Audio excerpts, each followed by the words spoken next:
Hello and welcome everybody. Thank you for joining us today. I'm Stuart Mullins. I'm a partner in the corporate team at Clarkslegal, and I'm joined today by Nicky Larkin of Succession Planning and Goringe Accountants. Hi, Nicky. Hi, Stuart. Nice to see you. Thank you, and you.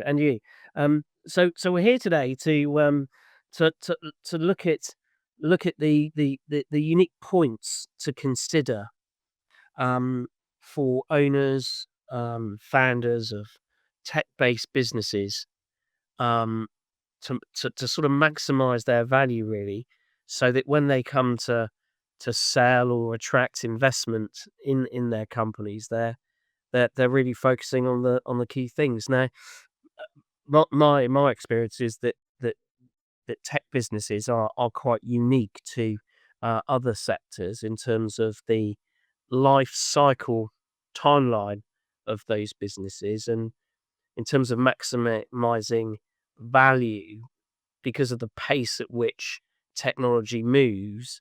They have, to some degree, a much more finite timescale. So it's very important, from my understanding, for those sellers to really have everything ready and go to market at the right point in that life cycle, so as to maximise that investment value or that exit value. Would you agree, Nikki?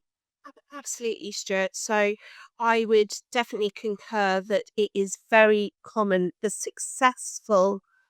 Uh, the successful tech sales, they're usually set up with very specific purpose. They know what they're aiming for, and they're often built up and exited within a very short period of time. So, for example, we were talking only yesterday to a business, weren't we, that had done a successful exit, and they had literally launched 3 years ago, and they've now already exited. That is a particularly quick one, but it's very common for the tech firms to be usually focusing on a 5 to 6 year exit, whether it's a very specific thing when they're looking for a gap in the market. Often they need to get to market much quicker. And so, you can often see, I was going to say Yeah. crazy prices, it's reducing crazy prices to some people, but you do see some exceptional pricing and valuations done with businesses that might only be a year or two old, but Yeah. they've got a specific thing that their buyers are looking for.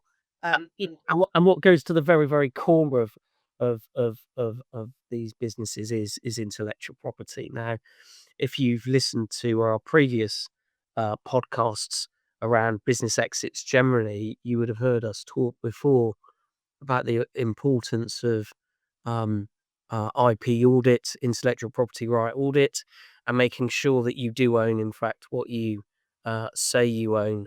And that's really at the heart of these types of business. They're less focused on premises. They're less focused on geographical location. They're less focused, to a degree, on people. Um, the innovation, the intellectual property rights of what people are buying. So it's very important for tech entrepreneurs and tech founders to start from a very early stage, to track the ownership and development of their IP, to make sure that everything from the software licenses that they enter into, um, the consultancy agreements, the employment contracts, the development agreements, the hosting agreements, all of those things um, clearly document whether or not the target, if you like, owns them, or on what, to be very clear on what terms um, the license relating to that IP and all the layers of IP that comprise the product or the system are owned, so that that can be succinctly and accurately delivered to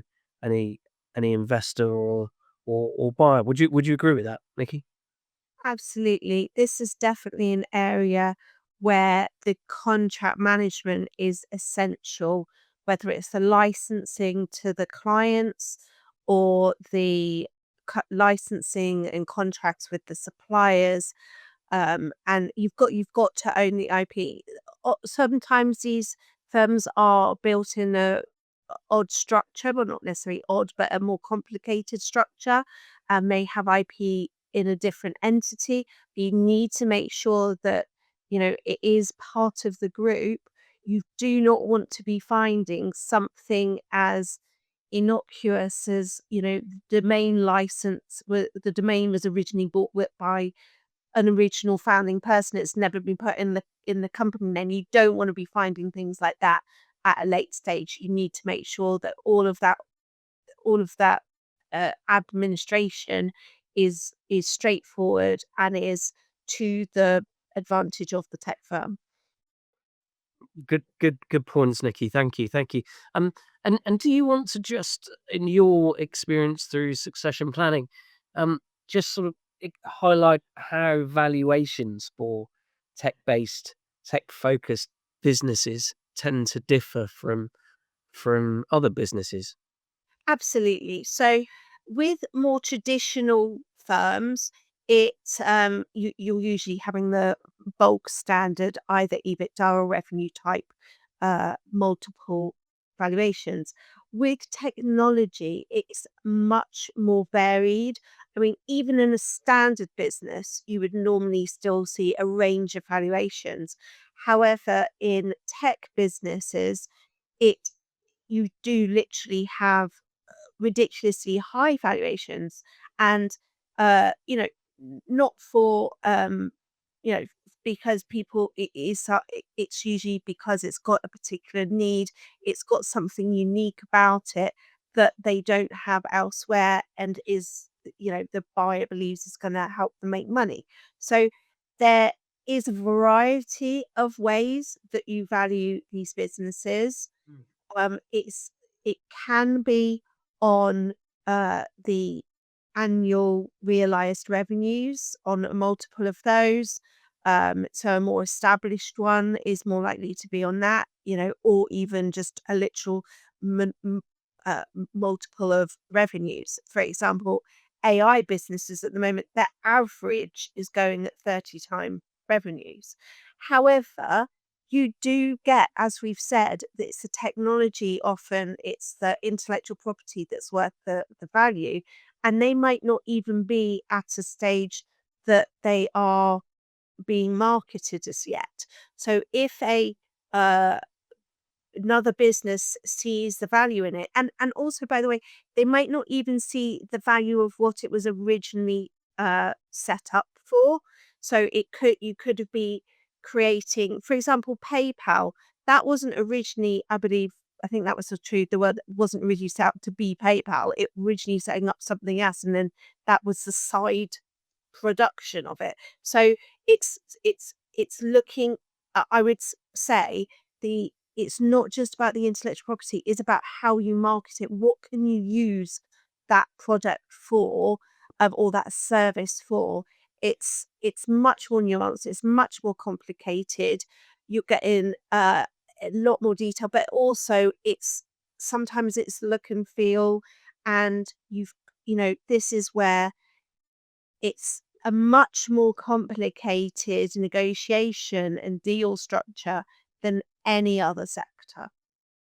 Thank you for those insights. I think, just pulling that together then, I think the message is that if you are in the tech specific sector, it's important to really get a grounding and understanding of your business life cycle.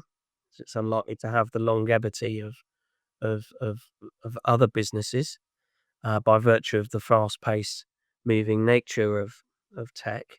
Yeah. The importance of understanding intellectual property ownership and rights, specifically as that tech develops and goes through various stages of development, keeping tracks on who owns what, what's controlled, and what's licensed, and the terms of those licenses. Very, very important. And finally, that there are, as ever, many models of valuation with any business, in the SME sector. But I think in terms of tech businesses, from what we've been discussing, there may well be enhanced values by virtue of the bespoke nature of the intellectual property and tech that's being developed. Yes, Stuart, my final point would be, as you mentioned about the life cycle, again, because the life cycle and technology speeds through so quickly, it's really important to work out when is the optimum time for your sale, because you can literally miss the boat. You know, 1 year it could be worth 8 figures. If you don't get the right time, it can plummet down and you know, might be left with something that's only 6 figures. So really getting the right timing in your business development cycle and the marketing cycle, really critical for when you're trying to find the right buyer. Agreed, agreed. Well, thank you, Nikki. Thank you for joining us today, giving your insight on how to maximize um, value when considering the development, growth, and exit of a tech-based business. And look forward to joining you again shortly for our next podcast, which will be looking at the practical issues and nuances around professional services firms. Thank you all for joining us today, and I do hope you've found this useful. As ever, if you would like to speak to Nikki or I, please don't hesitate to reach out and contact us with any questions or queries you may have. And we do hope you have time to listen to the next instalment. So thank you and bye for now. Thank you. Goodbye.